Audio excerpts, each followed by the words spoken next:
मी अनंता नरोटे, राहणार वाई, तालुका जिल्हा यवतमाळ.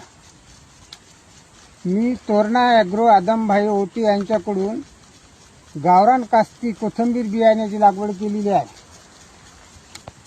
100% उगम शक्ती असलेले हे बियाणे 40 ते 45 डिग्री सेल्सिअसमध्ये चांगल्या दर्जाचे उगम शक्ती असल्यामुळे चांगल्या दर्जाचे पानेगळ आहे हे तुम्ही पाहू शकता. आणि वाण अतिशय हिरवेगार पण आहे. तरी ज्यांना पुन्हा लागत असेल तर त्यांनी आदमभाई ओटी धाराशिवकर यांच्याशी संपर्क करून बियाणे मागून घ्यावे. धन्यवाद.